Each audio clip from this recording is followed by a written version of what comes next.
And welcome to today's webinar. My name is Deb Pinkel, and I'm the agent coordinator. Today's webinar is on Introduction to Medicaid Planning. If you have questions, please type those questions into the question portion of the GoToWebinar toolbar. We will try to answer as many questions at the end of today's webinar as we can. Otherwise, look out for an email from us very soon. Just a reminder, we will be posting a recording of the webinar along with our slides to the website within the next 24 hours. There will be a brief survey at the end of the webinar. If you could take a moment to answer a few questions, it would be very helpful. And now I would like to introduce to you Thomas Kraus, Vice President of Operations. Tom, I'll turn it over to you. Well, thank you, Deb, and I appreciate the kind introduction. I'm happy to have everyone here today and taking time away from their basketball bracket. Hopefully you put together a strong one. I just want to thank you for joining us to another edition of Krauscast. And you know, we here at Kraus Financial Services, we've been in this business for about 26 years. We're the leader in this industry as far as providing annuities to elder law attorneys throughout the country. And what we've been doing is we help attorneys across the country. We work as their back office to help qualify their clients for Medicaid and VA benefits. So again, you know, today the goal of today's presentation is to discuss Medicaid planning generally, and I want to go through two of the most highly utilized planning strategies that we see in our office, both for an individual and a married couple. And I want to caution everyone here today who is a more advanced planner, it's probably not going to be the webinar for you. This is more for beginners and those who need a refresher course. So for the more advanced planners, I recommend going to our website and checking out some of our past webinars on various topics that dive in a little bit deeper. But today I'm going to go about 45 minutes and cover some of the basics, and then at the end we're going to have time for some questions. So let's get started. Well, we all know about the aging demographics. Everyone has heard, you know, every day since 2011, people are turning 65, and there's 10,000 baby boomers every day turning 65, and that trend's going to continue to 2030. So, you know, what's the problem with this? Well, as we all know, healthcare is a big topic, and 70% of these individuals are going to require some form of long-term care in their lifetime. And when we're talking about long-term care, we here at Kraus Financial are generally referring to nursing home long-term care. And as you can see, the cost of this care is extremely expensive. The average cost of a private pay nursing home is $82,000, $128 per year. And that varies throughout the country, but that's the average rate according to the Genworth study. So who pays for this care? Well, you have people that have personal savings, and these are generally the people who are very wealthy and are able to cover that cost of care out of their own pocket, whether it be from savings or whatever, but that's a very small percentage of the population that are able to cover those bills on a monthly basis. And then you have Medicare. Medicare, many people mistakenly believe that that'll cover your stay in a nursing home. However, Medicare will only cover up to the first 100 days, and typically that includes when somebody is in an acute care setting, when they break a hip. They have to continuously be improving to receive that Medicare benefit up to 100 days. But typically people only will receive approximately 30 days of that benefit before they're either determined to not be continuing to improve, and then they'd be forced to then privately pay or try to obtain Medicaid benefits. So Medicare has a very limited amount of payments toward a nursing home. The next option is long-term care insurance. And long-term care insurance is a great product. We recommend it to all our clients. We here at Kraus Financial, we definitely tell all our people that long-term care insurance is the way to go. Unfortunately, as I'm sure a lot of you are aware, people fail to properly plan, and by the time they realize they need long-term care insurance, it's just simply too late. They cannot get underwritten for a policy. In addition to that, a lot of the long-term care insurance providers have gotten out of the industry. They mistakenly, their actuaries underwrote these policies a number of years ago, but now they're realizing these policies are paying out more than they anticipated, and people are using that long-term care insurance, and they're seeing a lot of red ink. So You have less selection as far as long-term care insurance policies out there, and people, like I said, just aren't simply planning ahead far enough in advance and purchasing the long-term care insurance that they're likely going to have to utilize at some point. Finally, that brings me to Medicaid. And Medicaid is, as you can see, is the pays the bulk of long-term care, nursing home long-term care expenses in the United States at 62.2%. So what is Medicaid? Well, Medicaid, it's a joint state and federal program. The federal government sets guidelines to send funds to the states. The states have to implement the federal government's rules and regulations. They can't be any more restrictive. And then the state receives funds then to distribute to Medicaid recipients. So in a nursing home setting, Medicaid covers room and board, pharmacy and incidentals, covers all the gaps in Medicare supplemental insurance. But the thing with Medicaid is, like all other government programs, the applicants must meet specific criteria to qualify. So one of the questions we always get is, don't my clients have to be broke before they can get on Medicaid? The answer is simply no, and that's what we're here to do today, is to teach you some techniques to accelerate their eligibility.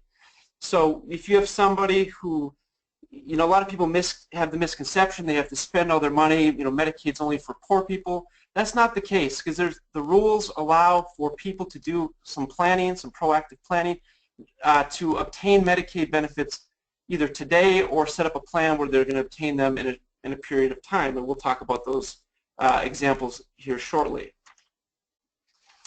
So what are the requirements to qualify for Medicaid? Well, there's both non-financial and financial requirements. The non-financial requirements are they have to be a U.S. citizen or qualified alien, age 65 or disabled. Disabled means that they have to have some activities of daily living that they need help with on a regular basis, and they have to be in a nursing home. Those are typically pretty straightforward. The area where people have more questions are on the financial requirements, and that's what we're going to talk about here today. So from a financial requirement standpoint, they have to have limited countable assets and limited income. So what does this mean from an income perspective? Well, their income from all sources that include Social Security, pension, whatever other paychecks that they may have coming in the door, it must be less than the private pay rate of the nursing home. And as I alluded to before, the cost is very high. When you break down that 80,000 plus mark, it comes down to 6,844 per month, and that varies quite a bit.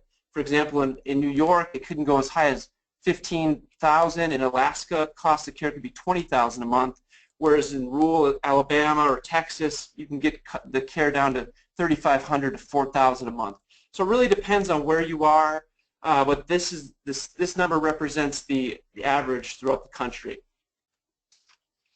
So then from an asset standpoint, an individual, that's the person in a nursing home, is allowed to generally keep about $2,000. And this varies a little bit by state, but 2,000 is the number that is most frequently used. By states is the limitation. When you have a situation where you have a husband and wife, a community spouse, and when we say community spouse, we're referring to the spouse who's out in the community, and then you have the institutionalized spouse, is the person who's in the nursing home receiving care. So in this situation, a community spouse can keep generally $120,900. And again, this varies by state. There are some states where there's a high-low, where the community spouse can keep half of those assets if it falls between those at high or low. They're never able to keep more than the maximum amount, and they never have to keep less than the minimum amount. So again, I would check those figures, determine what your state has as the rules. So what else can they keep besides the cash assets that I just mentioned? Well, they're allowed to keep a primary residence, so that a home, their homestead. They're allowed to keep personal property, whether it be jewelry, things commonly found in their home, their clothing, et cetera, et cetera. They're allowed to keep one motor vehicle, and there's generally, in a husband and wife situation, not many restrictions on the motor vehicle as far as the value. And in addition, they're allowed to keep prepaid burial plans, and there's typically a set amount of value that those plans can have. So what is the number one reason that people just don't immediately qualify for Medicaid? Well, they just have too many assets. And assets could be, checking accounts, savings accounts, CDs. In addition to these things, pre-existing annuities that were established as maybe a retirement annuity that don't meet the requirements of the DRA. Anything in addition to that, motor homes, anything extra, anything that can be turned into cash relatively easily will be treated as an asset. So how do we handle these excess assets? Well, we handle them by what we refer to as spending down. So spending down, that's when you have assets above and beyond those limitations. We have to do something with those assets before we can qualify. And some of the things we can do are, paying the nursing home, paying off the mortgage, taking care of any outstanding bills. You can also purchase and improve non-countable resources that I just mentioned, whether it be purchased in a new home, maybe purchased in a new automobile. You can go out and make improvements to the home. So if the community spouse is residing in a home that's not up to par, you can add a roof. You can do things to improve her stay so she's comfortable. You can add new furnishings, and we definitely want to always recommend to take care of those prepaid burials. So once you do all of those things and you realize, okay, we've made all these spend downs and now we still have assets there, what can be done with them? Well, you can convert those assets into a properly structured immediate annuity. So does any immediate annuity work? The answer is simply no. Very few insurance companies, I know of a handful, one or two, that offer these type of annuities that meet the requirements of the Deficit Reduction Act of 2005. And that the Deficit Reduction Act of 2005 is the current rule system that the annuity has to meet the regulations of before it can be used as a Medicaid planning tool. Any other annuity or any other financial advisor that's telling you that they have an annuity with Edward Jones or some of these other companies is simply not telling you the truth, because there's very few annuities that meet these requirements. So what is a properly structured immediate annuity in terms of something that can be used as a Medicaid spend down tool? Well, a Medicaid annuity, like I said before, is an immediate annuity that meets the requirements of the DRA. And those requirements are the following 5 things. First, the annuity has to be irrevocable. So what does that mean? It has to be irrevocable. So once you place the parties, whether it be the owner, annuitant, beneficiary, these parties cannot be changed. Additionally, the payment amount and payment duration cannot be changed. What do people usually see out in the industry is an annuity that, yes, it may be irrevocable as to the payment amount and the duration, but it's not irrevocable as to the parties. And as we see at the last requirement, that's because the state requires that they be named as a beneficiary, and I'll get to that. But the annuity, to be DRA compliant, has to be irrevocable. Once it's established, nothing can be changed. Once it's set up, it just runs and it pays out according to the contract. Next, the annuity has to be non-assignable. So what does this mean? It means companies like J.G. Wentworth, Peachtree Financial, they can't purchase these annuities because of the first criteria that it's irrevocable. So there's a secondary market for annuities that you can change the ownership, change the beneficiary, because these companies want to be able to step into that previous owner's shoes and receive those payments, which are irrevocable. However, these annuities, once they're established, like I said, they can't be changed, so they have no value on the secondary market. Peachtree Financial, J.G. Wentworth cannot purchase them because of the language in the contract. Next, the annuity has to be actuarially sound. This actuarially sound requirement came about as of Transmittal 64, and it requires that the individual must receive their full investment amount plus some interest back within their Medicaid life expectancy. And you can determine an individual's Medicaid life expectancy either by a state Medicaid table or the Social Security table. So, for example, if an individual had a Medicaid life expectancy of 100 months, they could purchase an annuity for 100 months or less, but an annuity purchased for 101 months would not be actuarially sound. So an annuity such as like a lifetime payment annuity, that would never be actuarially sound because it's guaranteeing to make payments as long as the individual's living. So the annuity has to pay out within their Medicaid life expectancy or less. Using that same example, if the annuity paid out over 5 months, it would still be considered actuarially sound.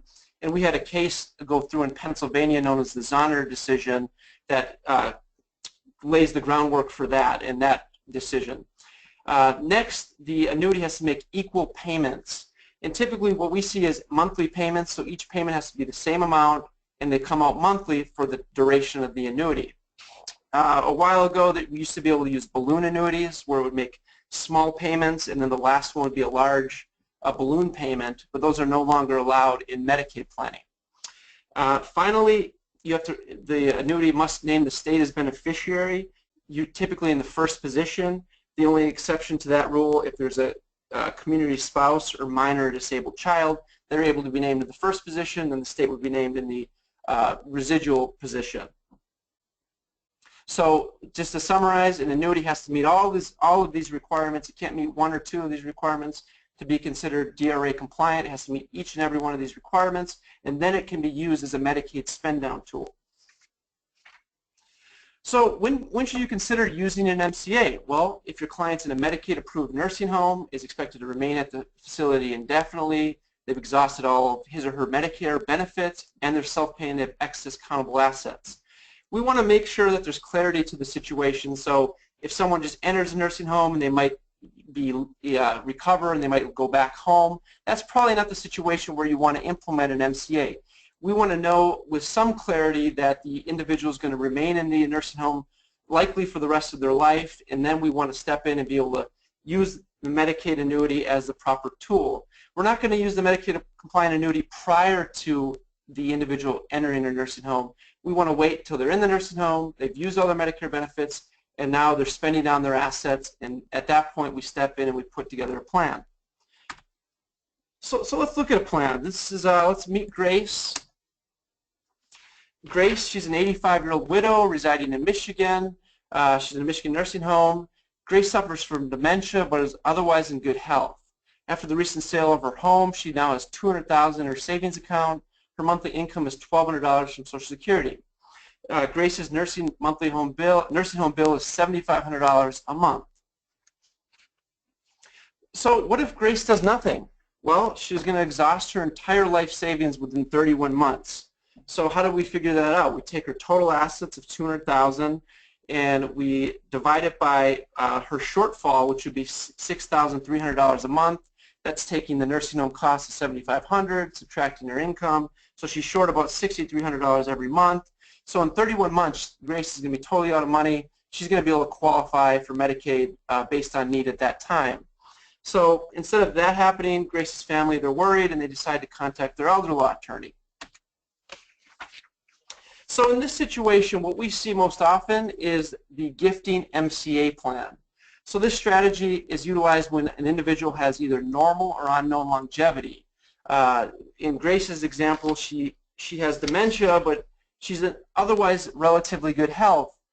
So in a situation like this where somebody might have spend quite a bit of time in a nursing home, this is going to give you the best and most certain result. So what are the goals of the plan? Well, the goal is to first off, make Grace otherwise eligible to getting her down to that asset limitation of what I alluded to earlier, of $2,000 or less. So how do we do that? Well, we have Grace make an immediate wealth transfer or gift to her intended heirs. Typically, it's going to be her children. So in this case, Grace is going to make a wealth transfer to her children.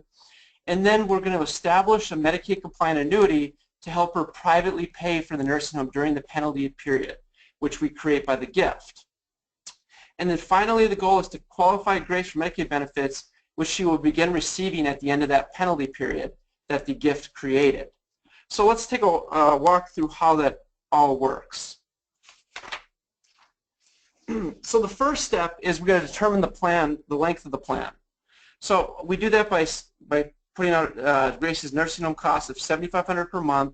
We're going to subtract her income of $1,200 per month. And like I said before, we have a shortfall of $6,300. So we're going to add the shortfall to the Michigan Divestment Penalty Divisor, which is $8,018. This number is going to be different in every state, so you want to check your rules to see what this number is. And that number is going to give you the burn rate. And the burn rate represents the amount of cash that the client's going to burn through in a month of this plan. And it also dictates how much they can gift, and then finally how long the annuity is going to be, or how much money is going to go into the annuity. So here we have the spend out amount of $198,000, and we got there from the $200,000 by subtracting Grace's individual resource allowance of $2,000. So that brings us to $198,000. We're going to divide that amount by the burn rate of 14,318, and that gives us a result of 13.82. And this is going to represent the term of the plan. In this situation, we're going to round that number up to 14, and we round it up because what we refer to is we want to avoid the edge of Medicaid eligibility. So by rounding up, we get a cleaner result. So the second step then is to determine the gift amount. So what we do is we take that rounded up figure of 14 months and we're going to multiply it by Michigan's divisor of $8,018. That gives us an immediate gift amount of $112,252. So we're going to immediately make this gift to Grace's children. And by making the gift, we're going to create a 14-month divestment penalty period. So we're trying to get this penalty period to go by making the gift. So that the penalty period is the amount of time before Grace is able to begin receiving Medicaid benefits which she's otherwise eligible, qualified for, but for the gift. Okay, and from there we're going to determine the annuity single premium amount. So we have the spend on amount of $198,000. We subtract the gift that Grace gave to her children of $112,000, and then the remainder is going to be what we put into the annuity. So we're left with $85,748. So we're going to structure that amount over the 14-month penalty period which we've created. It's going to give a monthly payout of $6,147.79 for a total payout of just over $86,000. So how does this all work? Well, during the 14-month penalty period which we've created by making the gift, Grace is going to have to privately pay during that time frame. So with the nursing home charging $7,500 a month, with Grace having total monthly income of $7,347.79, that's between her Social Security payment of $1,100 and the annuity payment of $6,147.79. So that's Grace's total monthly income. That's the $7,347.79. That gives her a monthly income shortfall of $152.21 per month. That's the amount of money she's short of being able to make that privately pay during the course of the 14 months. So over 14 months, she has a total shortfall of $2,130.94. So what's the next step? After we've made the gift, we've purchased the Medicaid compliant annuity, and then the final step in this process is we want to apply for Medicaid. So by making the gift, purchasing the MCA, and we're now otherwise eligible, we've gotten her down to that $2,000 or less, so now we want to apply for Medicaid.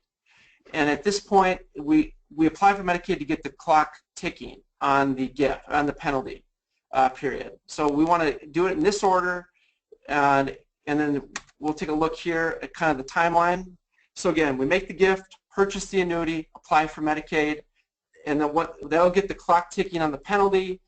So we're agreeing to privately pay in months 1 through 14. We're privately paying the nursing home with both the income from the annuity and then Grace's monthly income.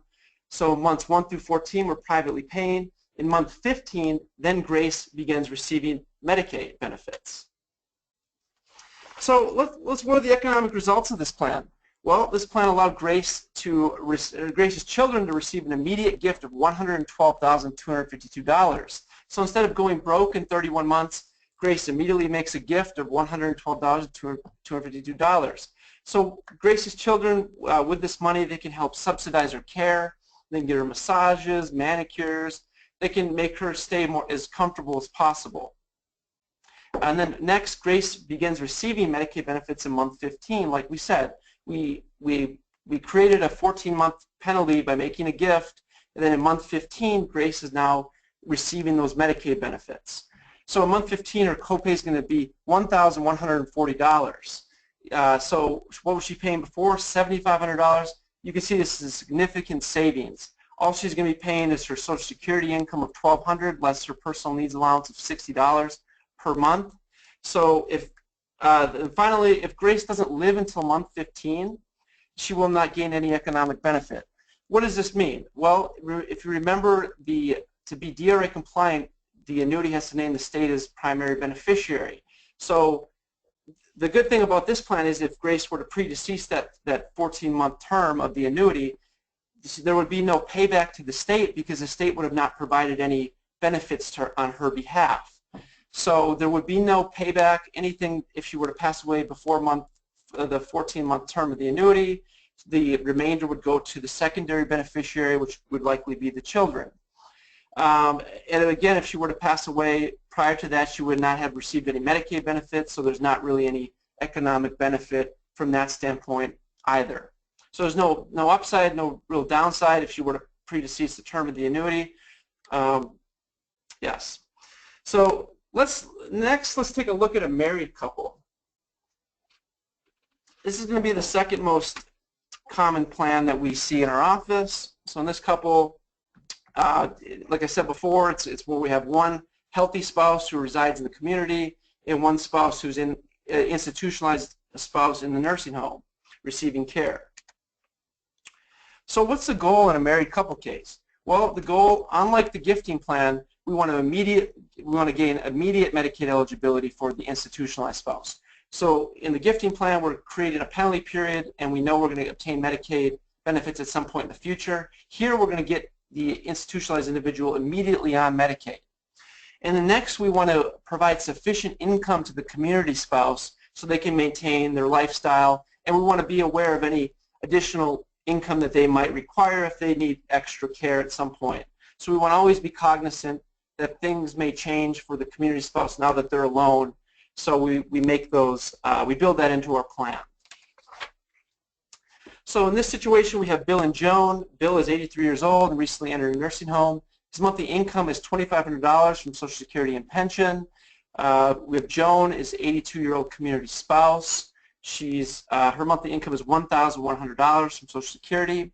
Together they have a home, standard furniture, personal property, one car, and $250,000 of non-IRA bank accounts. And Bill's monthly nursing home bill is $8,000 a month. So again, what if they do nothing? What if the couple does nothing? Well, they're going to exhaust their life savings in approximately 45 months. And how do we get there? Well, we take their total assets of $250,000. We look at the shortfall between Bill's monthly income of $2,500 and the nursing home cost of $8,000 per month. That's about $5,500. We divide that into the total assets. That brings us to 45 months. So if Bill remains in the nursing home for 45 months, they've spent down all of their assets, and they would definitely qualify for Medicaid at that point. They would likely qualify sooner. However, we just want to illustrate the fact that, it doesn't take long to spend through all of their hard-earned money. So then finally, if Bill were to pass, Joan would be left with just limited assets, whatever's left after paying the nursing home, and then she would be left with just the larger of the two Social Security checks, and maybe whatever pension would go to her as a survivor. So she'd be really in a tough situation. She wouldn't have likely the assets or the income she needs to maintain her lifestyle. So here we have Joan. She's at home and she's really worried about this. She's worried about her financial future. So she decides to go meet with an elder law attorney to see what her options are. So in this case, first we want to do is we want to determine what the spend down amount is. Like I said earlier in the program, Joan is allowed to keep the home, the car, furniture, personal property, and again, she can go and make improvements to the home. She can go out and purchase a new vehicle. She's allowed to keep $120,900. And Bill is the institutionalized spouse. He's allowed to keep his personal property and $2,000. Okay, so we take their total assets of $250,000. We subtract Joan's CESRA, and that's what we refer to, that $120,900 figure. That's the amount that the Medicaid program, they establish both an income and an asset allocation to the community spouse so they don't become impoverished. So Joan's allowed to keep $120,900, and then we have Bill, he's allowed to keep $2,000 as individual resource allowance. That brings us to a spend down amount of $127,100. This is the amount we have to do something with. Okay, so how do we go about eliminating the spend down? Well, like I said, we have $127,100. How do we get rid of it? Well, like I said earlier in the program, we want to make sure that both Bill and Joan have funeral expense trusts set up. So they're going to go ahead and purchase these, $10,000 apiece. That's going to bring our spend down amount of $107,100. And at this point, they decided to go ahead with a Medicaid compliant annuity, and we want to structure that over the community spouse being Joan. So she's going to be the owner of the annuity. She's going to receive the payments of the annuity, and we're always going to do that that scenario. We're never going to purchase it in the institutionalized spouse's name. It's always going to, the annuity is always going to be purchased in the community spouse's name. So Joan is going to purchase an annuity structured over 99 months, which is her life expectancy at 82 years. And that annuity is going to pay her $1,109 per month. So we have an original investment amount of the remaining spend down of $107,100 for a total payout of $109,79 over 99 months. So step 3, we're going to do the Medicaid application. So we're going to look at Joan's MIMNA, and like I said earlier, there's both an asset and then an income allocation that the state allows the community spouse to retain so they do not become impoverished. In this situation, that's referred to as the MIMNA when we're talking about income. So Joan is allowed to keep $3,022.50 every month. Since her income between the annuity and her Social Security, her annuity payment of $1,109 and her Social Security of $1,100 equals $2,209. So we're going to take what she's entitled to, that $3,022 number, and we're going to subtract her total income of $2,209. That gives us $813.50 that she's short. And the nice thing here is we can get a shift from Bill's income. He's receiving care in nursing home. We're getting a shifting of that income from Bill. So then if we want to determine Bill's copay, we look at his total income of $2,500. We're shifting that $813.50 over to Joan. And then we're taking out Bill's personal needs allowance, which he's entitled to the $60 a month to get haircuts and other incidentals. So Bill's total Medicaid copay is $1,626.50. So that's what he's paying the nursing home on a monthly basis. So let's look at these economic results. So Joan, like I said before, she has total income of $3,022.50. You know, prior to Bill going into the nursing home, they were living on as a couple approximately $3,600. Well, this number's a little less than that because Joan's now alone. She's not going to have as many expenses. So she felt in this situation that she was able to live on that amount, but we can always make adjustments to the plan to make the income more or less depending on the situation.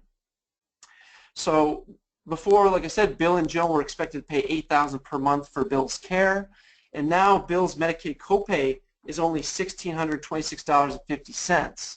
So that breaks down to a phenomenal savings of $6,373.50. So instead of paying $8,000 a month, they're not only paying $1,600 a month, and Joan here has the income that she needs to continue to stay in the community, be comfortable, and you know this will occur through that term of the annuity, 99 months. She'll have that guaranteed income coming to her, and if Bill were to pass, then she would get the benefit of his larger Social Security check, and she would still see these monthly savings. So the advantages and considerations of this plan, well, like I said, unlike the gifting plan, here Bill was immediately eligible for Medicaid benefits, so we were able to step in. We're not agreeing to privately pay. We're immediately getting benefits for Bill so we can stop paying those large nursing home bills. And then additionally, Joan has the income she needs, so she can continue remaining in the community. But one consideration, what we see in our office frequently, and attorneys are always concerned, you know, they don't want to stretch out to that 99-month annuity term. That 99-month annuity term represented Joan's full life expectancy. And they get wary of that because, again, we have to name the state as the primary beneficiary for that annuity. And if Joan were to predecease that term of that annuity, the 1 to 99 months, there would be a repayment, and the repayment amount would be what we refer to as the Medicaid rate. So that's the amount that Medicaid pays on behalf of, would be paying on behalf of Bill every month. So it would be whatever they're paying less the Medicaid rate, that would be the payback amount, and that amount would be allocated every single month while the annuity is in place. So a lot of attorneys become concerned because they're not sure if Joan, if they could foresee her, you know, outliving that 99-month annuity term. So they want a little bit more certainty. They want to possibly shorten the term.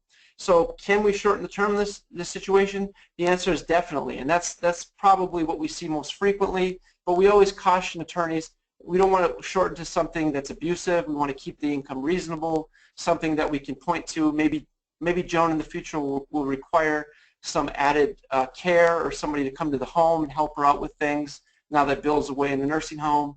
So we want to make sure that we're not being abusive, but we want to keep the income reasonable. So I just want to illustrate a 36-month annuity. So instead of going that full 99 months, we're going to shorten the term to 36 months. So we're going to take that same investment amount of $107,100 like we had before, and we're going to structure it over 36 months instead of 99. So instead of receiving approximately $1,100 from the annuity payment, Joan's going to receive $3,000, $3,002.52 over those 36 months. So what we're going to do here is we're going to have Bill's. The problem with this is, we're not going to get the shift from Bill because this is going to put her over that MIMNA amount. And I said the MIMNA earlier was $3,022.50. So now between the annuity payment of $3,000.52 plus her income, that's going to push her above that MIMNA amount. So she'll no longer be entitled to a shift for Bill's monthly income. But still, if we're going to look at Bill's copay, Bill has $2,500 a monthly income, less his personal needs allowance of $60. So that's a monthly copay of $2,440. And again, why do we do this? Why do a lot of attorneys like to do this? Is because of the state payback consideration. When you go with the 99-month annuity term, that state payback umbrella is very large. So, like again, Joan has to live that entire term, and also by going with a 99-month term, there's less flexibility if in the future Joan might require some care. Maybe she goes into the nursing home, then we're unable to unwind that annuity because it's irrevocable. So we couldn't then go and do a gifting plan, which would be the strategy if we had the flexibility of having cash. So going with a 99-month term, it doesn't provide as much flexibility, and the state payback umbrella is much larger. So by going with a 36-month term, Joan is able to get all that money back to her by way of the annuity payment over 36 months, which then provides her with more income in those months over the 36-month term, so she can pay for any incidentals that may have increased now that Bill's left. Additionally, it gives her the flexibility to maybe plan with that money. Maybe if she's in a good condition, maybe she can go out and buy a long-term care insurance policy. Additionally, if she were then to require to be placed in a nursing home, she could take advantage of the gifting plan that we described earlier as an individual. So a lot of attorneys, I'd say probably the majority of attorneys, go with the shorter term to take advantage or to avoid some of those issues with the state payback, and also to give Joan the flexibility that she will likely require. So again, just to kind of summarize this plan with a shorter term, so now Joan has monthly income of $4,102.52, whereas before she had approximately $3,000. So now she's living on more money than when Bill was at home, when they were living on $3,600 combined. So she has the monthly income she definitely needs to take care of herself. Then again, Bill and Joan were expected to pay $8,000 per month, but now they're only paying the copay amount, which Bill sends over from his income of $2,240 per month. So this is still an excellent opportunity because you're still seeing savings of $5,560 per month, and again, Joan has kept her full amount of $120,000, plus she's getting the rest of the income or the rest of the assets back over to her in an income stream from the annuity. So still an excellent result, and you can go either way. You're not wrong by going with either option, but like I said, a lot of attorneys like the certainty of going with a shorter product with a shorter fuse. I think now we're going to open it up to some questions. I hope I didn't go too fast, and some of these topics, like I said, if you want to look at them a little bit more in depth, definitely go to our website, check out some of our previous webinars. And I just want to plug our next webinar, which is going to be on navigating your first fair hearing. I definitely recommend showing up for that one. That's going to be the first of its kind. So show up for that one, and Deb will give you more information. But Deb, are we ready with some questions? Yeah, thanks, Tom. Great job. A couple of the questions that I see are, where can I find my state rules? Well, you can find your state rules. First, I always recommend going to the state Medicaid manual because that's going to have the most in-depth rules. It's going to be there in black letter law, so you can follow that to a T. Next, I recommend going to our website. We designed some nice state pages where we put everything in an order that's very easy to use. You'll find all your rules and resources there. Additionally, if you would like to request a copy of our cross report, we have all the rules and planning figures in that publication. We just recently released our 2017 version, so if you want to request a copy, just shoot us an email. We'll be happy to get one out to you. Next question, please. In the example of the community spouse, what would her income be after the 36th month? Well, after the 36 months, her income would go back to the approximately $1,000. So she would, or $1,100 of Social Security. She could at that point go to the Medicaid office and attempt to get that shift again now that the annuity has stopped. That's an option we see utilized by attorneys' offices. But again, we got to think about what she has in her bank account. Now she has all the assets back over to her. Yes, her income might be less, but she has the flexibility of having the bank account that she can pull from to meet her needs. Next question, please. When is the best time to utilize a Medicaid compliant annuity? Like I said earlier in the program, we don't want to use a Medicaid compliant annuity until we have some certainty as to who's on first, who's on second. We want to make sure that the person's in a nursing home, they're likely to remain in a nursing home. They're not, because you don't want to set up an annuity plan and then the individual goes back into the community. It's just not going to be the best result. So we want to be somewhat certain that that the individual is going to be in the nursing home, they're going to be there for a while, they're not going to pass away in the next few months. Because if that's the case, we're better off to hold off on the plan, wait till we have some clarity, and then make the decision to pull the trigger. Next question, please. Okay, what if a client has an IRA? How is that handled? Well, an IRA, that's going to be a state-specific question. Some states treat IRAs as accountable resource, which means they have to be spent down, just like a bank account or a stock account. So in states such as that, you're going to have to, you can transfer it into an annuity that's going to be Medicaid compliant. It's referred to as a DRA Medicaid compliant annuity that's tax qualified. So you can do that in a few ways. You can do a trustee-to-trustee transfer. You can do a direct rollover or a 60-day rollover to take those IRA funds, get it over into a product that's Medicaid compliant that can be structured in a way like we showed today in these annuities. But in states where it's a non-accountable resource, it's exempt, so you don't have to worry about it. You just treat it like you would the home or some asset that's not counted. So it really depends on your state. Next question, please. Okay.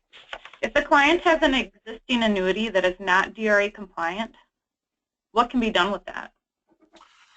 Well, that would be a problem because, again, you have to do something with it, with that annuity in place. And we see this quite often where clients will come to, through our office where they'll have retirement annuities that may be making payments for the remainder of their life. And while these are great products when the person's in retirement, when they end up in a nursing home, the product isn't as beneficial because it'll prevent them from ever obtaining Medicaid benefits. So what we do, there's really two options. We can either sell that annuity intra-family, and we do that by putting it through a valuation process. Then the family pays the fair market value for that annuity. Or we can sell it on the secondary market. We go out and get valuations from a number of these funding companies, and we may also place an offer. And at that point, we'll sell the annuity for cash, and then they're able to take the cash and plan with that. So you have to get out from under those annuity contracts, and the annuities we see, you cannot really make them DRA compliant, so you really are left with two options. Next Great, question. thank you. I think we have time for two more. This one says, what if a client has a limited longevity or a terminal illness? Well, if you're dealing, like I said before, if you're dealing with an individual case, it depends on what the prognosis is. If the person's going to pass away in a month or 2 months, then I don't recommend doing any planning. But if somebody has a prognosis of maybe 12 months At that point, you might have a better result if you structure the annuity over that individual's life expectancy, because A, you get to take advantage of the Medicaid rate. So when there is the payback, when the person eventually dies, they will have a payback, but it'll be at a lower rate than the private pay rate. So you're getting an automatic savings out of the gate, and by structuring the annuity over their life expectancy, you're only paying a small amount in those months if the individual's alive. But again, we don't see that very often. I'd say that 95% of our planning is done with the gifting MCA plan, because it provides a certainty that elder law attorneys in particular require. All right, this is going to be our last question. It says, I have a client that could benefit from this planning strategy. How do they or I work with your office? Well, definitely give us a call, shoot us an email. We function kind of like a firehouse. You give us a call, we'll put together a plan for you. Within 24 hours, we'll get that plan over to you, which we kind of outline the planning strategy, whether it be an individual, community spouse case. We really want to function as your back office for crisis Medicaid planning. If you are in this industry but you're not really doing this on a regular basis, utilize us as a resource. We'll walk you through this process. We'll get you up to the point where you're able to identify these clients, go out and market to these clients, and bring them into your practice and really build your business. So just give us a call, drop us an email. We'll get you in touch with one of our benefits planners. They'll handle the case as an account executive, and they'll walk you through the entire process. We don't charge any fee to take a look at a case. We only charge a fee if the client decides to go forward with the annuity. But we're here as a resource. Use us as such, and we want to give you the training you need to get to that next level. Great. Thank you, Tom. Thank you, Deb. I just want to let everyone know, as Thomas mentioned earlier, our 2017 Crouse report is available. You can see the ways to get a hold of us or get the report from us, whether to email marketing@medicaidannuity.com or visit our website to request the 2017 Crouse report. This has great information that can help you maybe understand better, or just have a little go-to when a question comes up. I do encourage you to use our office. We are all here and happy to help everyone get to that point. But I do want to thank everyone for attending today's webinar. If we did not get to your question, which I know there's a few, we will follow up with you very soon. We hope you can join us for our next webinar on April 13th, Navigating Your First Fair Hearing, What You Need to Do to Be Successful. This is a very exciting webinar to do.